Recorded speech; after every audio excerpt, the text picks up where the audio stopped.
السلام علیکم۔ وعلیکم السلام ورحمۃ اللہ وبرکاتہ۔ آج کے سیشن میں ہم سورہ النساء کی آیت نمبر 4 سے شروعات کریں گے۔ چلے طارق صاحب بسم اللہ کریں۔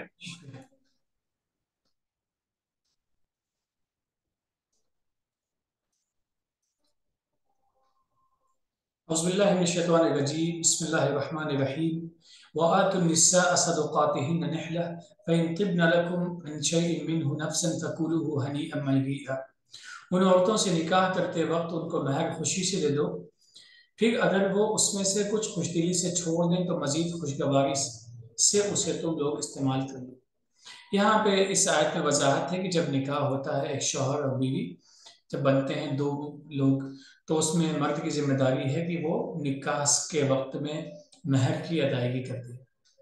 یہاں اس آیت میں اور اس کے علاوہ قرآن کی کئی آیتوں کی روشنی میں بات کہی جا سکتی ہے کہ شادی کے اخراجات میں مہر کے سوا کوئی خرچ نہیں ہے۔ شادی کے جتنے بھی ایکسپنسز ہوتے ہیں اس میں مہر کے علاوہ کوئی بھی خرچ نہیں ہے۔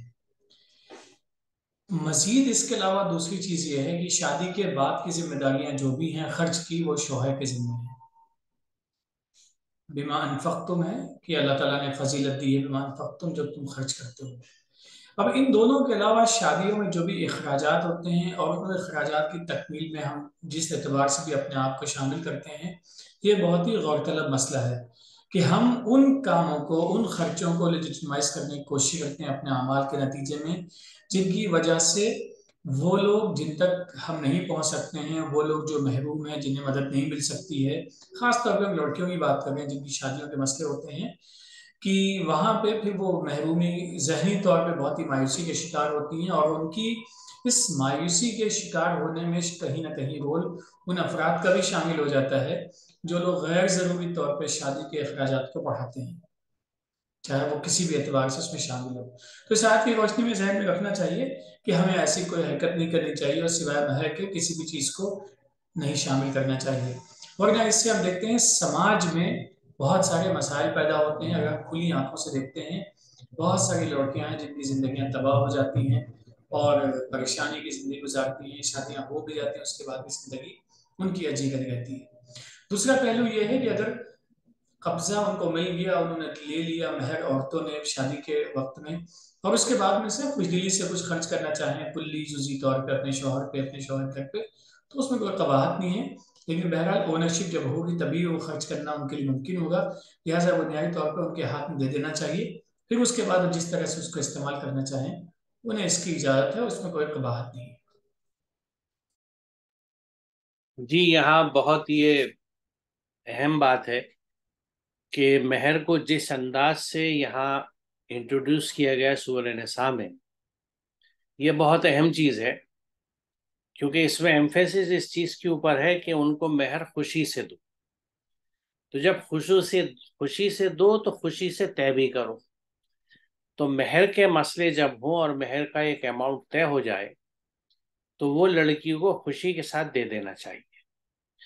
اب اس کے بعد جب مہر اس کو دے دی اور اس کی ملکیت ہو گئی تو وہ اس کی مرضی ہے کہ اگر اس میں سے کچھ وہ چھوڑنا چاہے، کہ آپ نے جو رقم طے کی ہے وہ اس میں سے کچھ حصہ لے اور کچھ حصہ آپ کو دے دے، تو اس کے لیے قرآن اجازت دیتا ہے کہ اسے آپ خوش دلی سے استعمال کیجئے، اپنے اوپر بھی ان کے اوپر بھی، کیونکہ اب آپ کی ملکیت میں آ گئی، وہ رقم آپ کی ہو گئی۔ لیکن مہر دینے سے پہلے یہ چیز طے کرنا کہ ہم تمہیں کچھ حصہ مہر کا بھی دیں گے، کچھ بعد میں دیں گے، ان چیزوں کا حکم قرآن میں کہیں نہیں دکھتا، کیونکہ مہر کا جو اماؤنٹ طے ہو جاتا ہے اس پورے اماؤنٹ کو اس لڑکی کو دینا ہے، اس کو ہاتھ لگانے سے پہلے دینا ہے، پھر اس کو خوشی سے دینا ہے، عزت کے ساتھ دینا ہے۔ اس میں سے پھر وہ جو کچھ اگر خود چھوڑنا چاہے تو اس رقم کو جسے وہ چھوڑ دے اس کو آپ اپنی مرضی سے خرچ کر سکتے ہیں، اپنے اوپر بھی، اس کے اوپر بھی، یا جہاں آپ کا دل چاہے۔ تو یہاں جیسا آپ نے کہا یہ بہت اہم بات ہے کہ ایک چیز یعنی ایک مد جس پہ خرچ قرآن بتاتا ہے نکاح کے تعلق سے، وہ مہر کا ہے۔ باقی جتنی چیزیں ہیں جن کی وجہ سے ہمارے یہاں شادی مشکل ہو چکی ہیں، وہ سب وہ رسم و رواج ہیں جو یعنی کلچروں سے دوسرے لوگوں کو دیکھ کے ہمارے یہاں یا فیشن کے نام پہ چلے آئے ہیں۔ ان کا براہ راست نکاح سے کوئی تعلق نہیں، کیونکہ نکاح بھی کوئی سسٹمیٹک، کوئی آرگنائز قسم کا ایسا پروگرام نہیں ہے جس میں ترتیب وار کچھ چیزیں ہونی ہو. سمپلی اس کا مقصد کیا ہے کہ پبلکلی اناؤنسمنٹ. ہر کام اللہ کے اعلان سے شروع ہوتا ہے، اللہ کی یاد سے شروع ہوتا ہے، اور اس کے بعد پبلکلی اناؤنس کیا جاتا ہے کہ صاحب یہ صاحب جن کی ولدیت یہ ہے، ان کو نکاح میں لے رہے جن کی ولدیت یہ ہے، دونوں کی رضا لی جاتی ہے، اور اس کے بعد مہر کی رقم طے کر کے بات ختم ہو جاتی ہے. اس کے لیے جتنی اور چیزیں ہمارے استعمال ہوتی ہیں جس میں پیسے کا خرچہ ہوتا ہے، اور صرف نکاح ہی نہیں بلکہ نکاح سے پہلے کی بھی جو ہمارے رسمیں ہیں، یہ سب وہ چیزیں ہیں جو قرآن کی میں نہیں ہے بلکہ کسی حد تک قرآن کے خلاف ہے. قرآن کے خلاف اس طرح سے ہے کہ مثال طور پہ قرآن نے اگر فضول خرچی کو منع کیا، اسراف کو منع کیا ہے، دکھاوے کو منع کیا ہے، پیسے کو ضائع کرنے کو منع کیا ہے، تو یہ ساری چیزیں جو ہیں ان کو ہم کرتے ہیں. تو یہ قرآن کے احکامات سے خلاف کام ہے، ہم کر رہے ہیں. دوسری یہ کہ اس سے دل آزاریاں بھی ہوتی ہیں، کیونکہ آپ کے خاندان میں جو مالی طور سے کمزور لوگ ہیں ان کو اس بات سے تکلیف ہوگی کہ ہم اس طرح شادی نہیں کر پائیں گے، ملال ہوگا، ان کا دل دکھے گا، اور کبھی کبھی وہ اس کی کوشش کرنے کے لیے غلط انداز سے قرضے لے لیتے ہیں، سود پہ پیسے لے لیتے ہیں، غلط طریقے سے کمائی کرنے لگتے ہیں. تو ان سب کے پیچھے کہیں نہ کہیں موٹیویشن ہمارا بھی رہا کہ ہم نے ان کو اپنی تقریبات اس طرح سے کر کے دکھائیں اور اس میں اتنا پیسہ خرچ کیا بلکہ لٹایا کہ ان میں بھی یہ موٹیویشن یا تحریک پیدا ہوئی. تو یہ دیکھیے بڑی عجیب بات ہے کہ قرآن ہم سے یہ کہتا ہے کہ تم ایک دوسرے سے بھلائی کے کاموں میں سبقت لے کے جاؤ، ایک دوسرے سے کمپیٹ کرو اچھائی کے کاموں میں. ہم موٹیویشن کیا پھیلا رہے ہیں کہ بھلا تو برا کام جو ہم کر رہے ہیں تم اس سے موٹیویٹ ہو جاؤ، اور یہ انڈرسٹوڈ ہے. کوئی صاحب یہ کہہ سکتے ہیں میں نے تو اپنی خوشی کے لیے شادی کری، میں نے کسی سے نے کہا ایسی شادی کر لو. تو اب یہاں اس اسٹیٹمنٹ میں دو باتیں غلط ہیں. ایک تو یہ کہ آپ کی خوشی اگر آپ اسے کہتے ہیں تو اس کا مطلب آپ کی خوشی یہ ہے کہ آپ قرآن کے احکامات کے خلاف جائیں، اللہ کے احکامات سے بغاوت کریں، اور اللہ کی حدود توڑ کے فاسق بن جائیں. یہ اگر آپ کی خوشی ہے تو آپ دوبارہ پھر سوچئے کہ کیا یہ صحیح ہے. دوسری یہ کہ اس سے جو آپ نے ایک پریسیڈنس قائم کیا، دوسرے لوگوں کا بھی دل چاہے گا کہ ہم بھی اس طرح سے کریں، تو ایک طرح سے ایک برائی تھی جو آپ نے پھیلا دی، اللہ کی حدود توڑی. اور دوسروں کے لیے بھی، کیونکہ ہم جس سماج میں رہتے ہیں یہاں رسموں کا اور دوسروں کو دیکھ کے ہرس کا اور نقل کا بہت چلن ہے.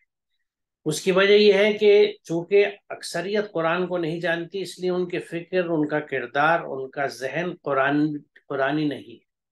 اللہ کے احکامات ان کے اندر نہیں اترے، یا یوں سمجھیے کہ وہ اللہ کے رنگ میں نہیں رنگے گیا. جو اللہ کے رنگ میں رنگ جاتا ہے اس پہ کسی چیز کا اثر نہیں پڑتا، وہ کام اپنا کچھ بھی ہو اسی طرح کرے گا جیسا اللہ کا حکم ہے. لیکن ایسے لوگ آپ کو فیصد میں بھی نہیں گن سکتے، 1% بھی مشکل سے ہوں گے. اکثریت اثر لیتی ہے، اور ان کے یہاں سوچ کیا ہے کہ بھئی جیسا چلن ہو ویسے ہی کرنا چاہیے. بچے بھی کہتے ہیں کہ بھئی جیسا ہو ویسے ہی کرنا چاہیے.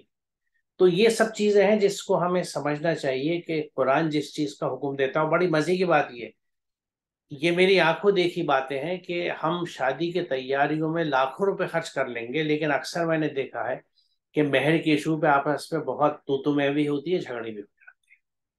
یعنی وہاں خوشی سے ایک رقم طے کر کے آپ دے سکتے ہیں. اور دوسرا رخ بھی ہے کہ کبھی کبھی دکھاوے کے لیے رقم اتنی بڑی طے کر دی جاتی ہے کہ وہ لڑکا دے ہی نہیں سکتا، اور پھر یہ ہوتا ہے کہ آدھی ابھی اور آدھی بعد میں، اور جو ابھی دینی ہے وہ بھی لڑکی سے کہہ دیا. اب وہ نیچرلی جو ایک نئے خاندان میں خاتون آ رہی ہے اس سے آپ اتنا ایگریشن یا ایسرشن ایکسپیکٹ نہیں کرتے کہ وہ اسی وقت ضد کرے گی کہ نہیں میری مہر مجھے دو. تو وہ چیز آئی گئی ہو جاتی ہے، اور جو مہر کا مقصد ہوتا ہے جو اللہ کا قرآن کا حکم ہے وہ فوت ہو جاتا ہے، ختم ہو جاتا ہے. چلے طارق صاحب آگے چلتے ہیں.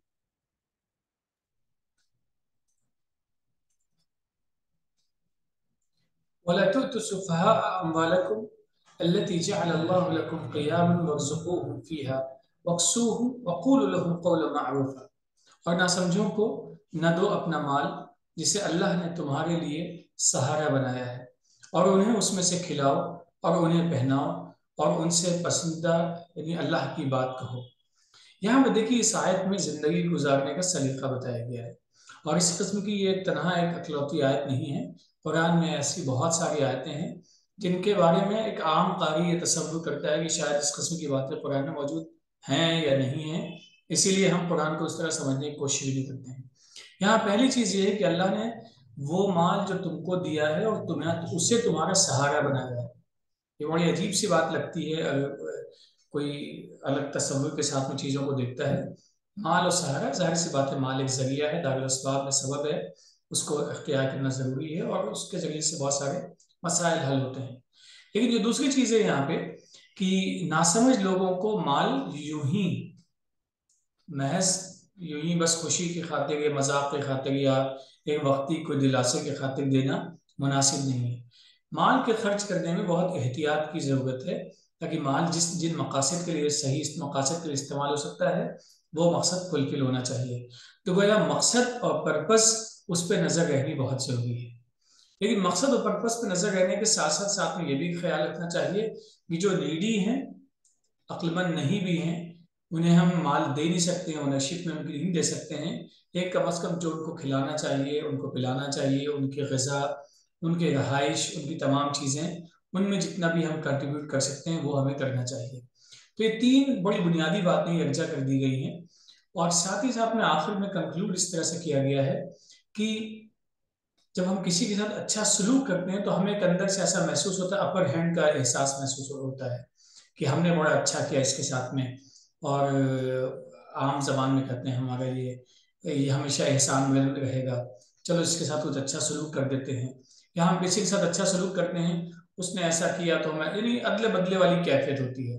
حالانکہ ہمیں جو بدلہ ہے وہ سب کا سب اللہ سے امید رکھنی چاہیے، اسی سے لو لگانی چاہیے۔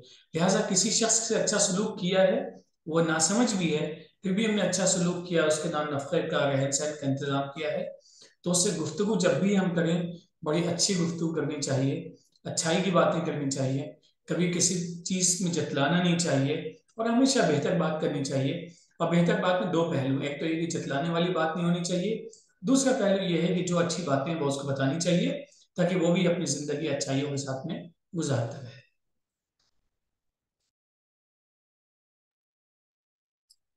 یہاں پہلے حصے میں دو باتیں بہت اہم ہیں۔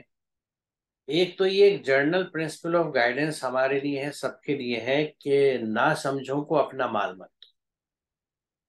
اب نہ سمجھو میں سب سے پہلے ہمارے سامنے چھوٹے بچے آتے ہیں، جب تک کہ ان میں سمجھ نہیں آ جاتی۔ اب پچھلی آیت میں جہاں یتیم کے مال کو کسی کی نگرانی میں دیا گیا تھا، کسی امین یا مختار کے پاس، اس کو بھی یہ حکم ہے کہ جب یہ سمجھداری کی عمر کو پہنچ جائے تو اس وقت ان کے مال ان کے حوالے کرو۔ وہ ٹوٹل مال کی بات تھی، لیکن یہاں پہ یہ بات کہی جا رہی ہے کہ نہ سمجھو کو مال نہ دو۔ یعنی جو بچے چھوٹے ہیں اور جو میچورٹی کی ایج تک نہیں جاتے، نہیں پہنچتے، ان کو بہت زیادہ مال دینا مناسب نہیں۔ یہ بات اس لیے اہم ہے کہ یہ آج کل عام چلن ہے کہ چھوٹے بچوں کو پیسے دیے جاتے ہیں پاکٹ منی کے نام پہ، اور وہ کافی زیادہ دیے جاتے ہیں۔ اگر آپ بچے کو اسکول لنچ دے کے بھیج رہے ہیں تو کوئی ضرورت نہیں ہے کہ اس کو کینٹین کے لیے بھی پیسے دیے جائیں، کیونکہ لنچ وہ ایک کرے گا، اور اسے انکریج یہ کیجیے کہ وہ گھر کی چیزیں کھائے بنسبت اس کے، کیونکہ یہ سب اسی تربیت کا حصہ ہے جو آپ اسے گھر سے دیں گے۔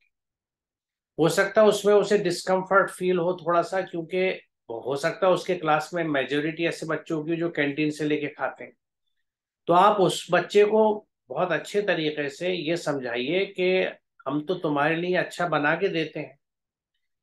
ہو سکتا ہے کچھ پیرنٹس کے پاس وقت نہ ہوتا ہو لنچ بنا کے دینے کا، اس لیے ان کے بچے کینٹین میں کھاتے ہیں، کیونکہ کینٹین میں اتنی ہائیجین نہیں ہوتی۔ یہ سب چیزیں لاجیکلی بچے کو سمجھائی جائے تو اسے سمجھ میں آ جائے گی۔ پھر بھی کبھی اس کا دل چاہے، جسے کہتے ونس ان اے وائل، کہ ہفتے 10 دن میں تو اس کو ایک دن پیسے دے دیے کہ آج تم کینٹین میں کھا لینا۔ کبھی دوستوں کو کھلانا چاہتے ہیں تو کبھی دے دیے، لیکن ریگولرلی اور بنا کوئی حساب لیے یا اکاؤنٹنگ کے بچوں کو پیسے نہیں دینے چاہیے جب تک کہ ان میں پوری طرح سمجھ نہ آ جائے۔ سمجھ کس چیز کی آ جائے؟ دو چیز کی، کہ اس پیسے سے خریدنا کیا ہے، اور اس پیسے سے ضرورت کی چیز خریدنی ہے یا وہ شو آف کے لیے یا دوستوں پہ رعب مارنے کے لیے استعمال کرنا ہے۔ ایسا اس لیے بتایا گیا کہ یہ آیت ہمیں دوسرا حصہ جو اس میں ہے بہت اہم ہے، کہ یہ مال جو ہے یہ ہمارے لیے ہمیں ایسٹیبلشمنٹ کے لیے دیا گیا ہے. جعل اللہ لکم قیامہ، ایسٹیبلشمنٹ کی، these are the means of establishment, جن سے آپ اپنی اور اپنی گھر گرہستی کو ایسٹیبلش کرتے ہیں، قائم کرتے ہیں. یہ اس کے لیے سہارا ہے، اس کے لیے مدد ہے آپ کی.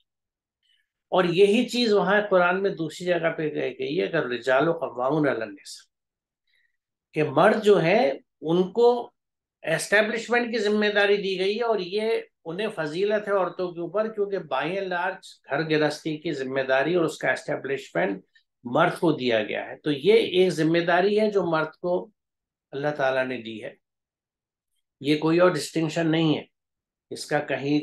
بہت سے لوگ اس کو غلط طریقے سے، قوامون کو غلط سمجھتے ہوئے اس کو یعنی حاکم سمجھ لیتے ہیں، یا برتر سمجھ لیتے ہیں، یا افسر سمجھ لیتے ہیں، جبکہ قوام جو ہے وہ سیدھا سیدھا، جیسے یہاں قیامہ کا بھی لفظ آیا، یہ اسٹیبلشمنٹ سے ریلیٹڈ، کہ اسٹیبلشمنٹ کی ذمہ داری جو ہے وہ مرد کی ہے. کیونکہ زیادہ تر گھروں میں جہاں مرد ہوتے ہیں اور ان کے ساتھ کوئی لمیٹیشن، مجبوری نہیں ہوتی، یا ان کی ایسی عادت خراب نہیں ہوتی، تو اس گھر کے اسٹیبلشمنٹ مرد ہی کرتے ہیں. تو یہ مال جو ہے ہمارے، یہ اسٹیبلشمنٹ کے لیے، یہ بیجا اڑانے کے لیے، شو آف کرنے کے لیے، دکھاوا کرنے کے لیے، ہرس کرنے کے لیے، اس کام کے لیے نہیں ہے. تو یہ دونوں نقطے ہمیں سمجھنے چاہیے. یعنی اگر آپ کے پاس پیسے کی فراوانی ہے تو اس کا یہ مطلب نہیں ہے کہ آپ اس کو ضائع کریں، بلکہ جتنا پیسہ زیادہ آ رہا ہے اتنی ذمہ داری آپ کی طرف زیادہ آ رہی ہے. کیونکہ اللہ تعالیٰ جو چیز دیتا ہے اسی کا حساب لیتا ہے. اگر آپ کو پیسہ بہت دیا ہے تو اس کا حساب لے گا، اگر آپ کو علم زیادہ دیا ہے تو اس کا حساب لے گا، آپ کو طاقت، پاور، جو بھی چیز آپ کو زیادہ دی گئی ہے بنسبت دوسرے لوگوں کے. کیونکہ اس سے کوئی یہ نہ سمجھے کہ اگر کوئی چیز کم دی گئی ہے تو اس کا حساب دیا. حساب تو ذرہ برابر چیز کا ہوگا، کیونکہ ذرہ برابر اچھائی بھی دکھ جائے گی آخرت میں، اور ذرہ برابر برائی بھی جس نے کی ہوگی دکھ جائے گی.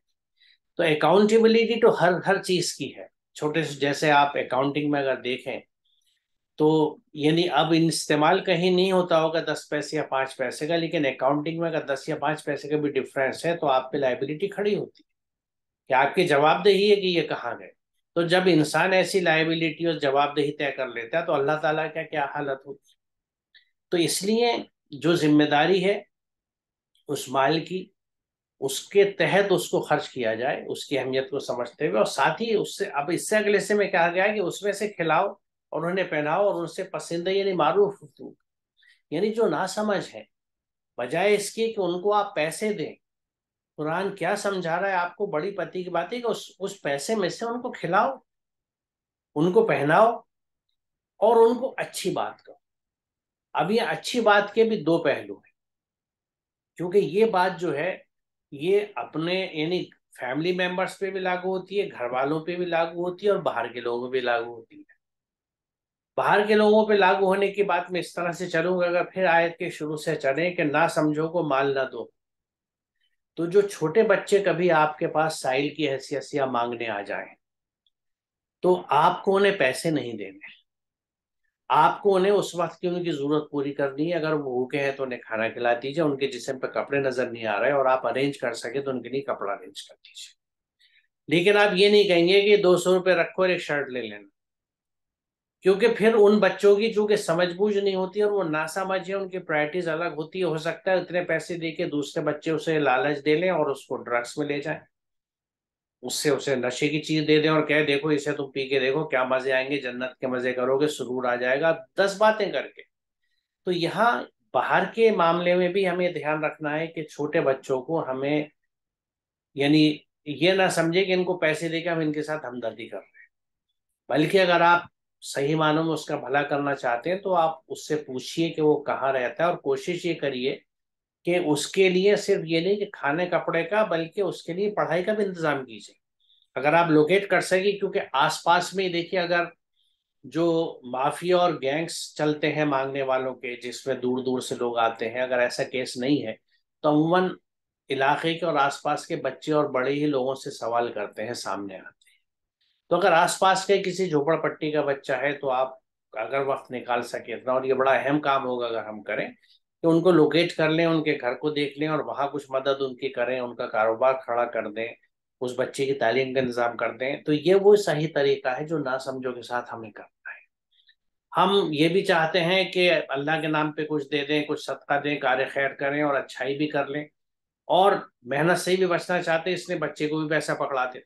قرآن منع کر رہا ہے، اسپیسیفکلی منع کر رہا ہے کہ ایسے میں ناسمجھوں کو پیسہ دینا، مجھے نہیں لگتا کہ شاید کی روشنی میں ہم یہ کہہ سکتے ہیں کہ وہ کار خیر گنا جائے گا۔ ہو سکتا ہے اس پیسے سے بچے کو غلط عادت پڑ جائے۔ یہی چیز گھر کے بچوں پہ لاگو ہوتی ہے۔ گھر کے بچوں پہ تو آپ کو انکریج قرآن یہ کر رہا ہے، یعنی اس آیت کی روشنی میں یہاں تک کہہ سکتا ہوں کہ اس کو آپ اسکول کے لیے لنچ دیں، اس کو پیسے نہ دے کے کینٹین سے یا باہر کھا لینا، یہ اپروچ غلط ہے۔ اللہ تعالیٰ منع کرتا ہے کہ وہ پیسے ہاتھ میں آنے کے بعد بچہ اپنی پرائرٹی سیٹ کر سکتا ہے کہ وہ کیا کرے گا، اور اس میں وہ کسی غلط راستے کی طرف جا سکتا ہے۔ دوسری بات یہ ہے کہ یہ جو پسندیدہ یہ معروف بات ہے، یہ اگر ہم پھر باہر کے لوگوں کے لیے دیکھیں، نہیں اگر کوئی بچہ آپ سے مانگنے آتا ہے اور اس کو آپ کوئی چیز دے دیتے ہیں، یا بالفرض کوئی چیز آپ دے نہیں سکتے اور پیسے آپ دیں گے نہیں کیونکہ اللہ کا حکم نہیں ہے، تو پھر اس کو صحیح طریقے سے منع کرنا ہے، یعنی اسے جھٹکنا نہیں ہے، اس کی بے عزتی نہیں کرنی، اس کی دل آزاری نہیں کرنی، کیونکہ سائل سے جواب دینے کا معروف طریقہ یہ ہے کہ اس کو بہت نرمی کے ساتھ منع کر دیا جائے۔ یہ بھی معروف میں آئے گا اجنبی اور غیروں کے لیے۔ اپنے بچوں کو آپ سمجھائیے، جیسے میں نے ابھی عرض کیا کہ آپ کیوں اسے پیسے نہیں دیتے کہ وہ کینٹین میں کھا لے، گھر کا کھانا کیوں کھلایا جاتا ہے، وہ نیوٹریشس ہوتا ہے، ہائیجینک ہوتا ہے، اور دیکھو اماں نے کتنی محبت سے بنائے تمہارے لیے، تمہاری پسندیدہ چیز بنائی ہے، اسے تم کھاؤ، اور بلکہ اپنے دوستوں کو بھی شیئر کراؤ، انہیں بھی اچھا لگے گا، زیادہ لے جاؤ، کچھ دوستوں کو بھی اچھی چیزیں دو، اپنی کھلاؤ۔ تو اس رخ سے اس آیت کو اگر ہم سمجھتے ہیں تو اس میں اتنا، یعنی اٹ encompasses so much، اتنی ساری چیزوں کا ہماری زندگی کا احاطہ کرتی ہے کہ اس میں مجھے ایسا لگتا ہے کہ بہت کچھ ہمارے سیکھنے اور امپرومنٹ کی ہے۔ میرے خیال سے طارق صاحب آج کا سیشن ہم یہاں روکتے ہیں، جی مناسب ہے۔ اور اگلے سیشن میں سے آگے چلیں گے۔ السلام علیکم۔ وعلیکم السلام۔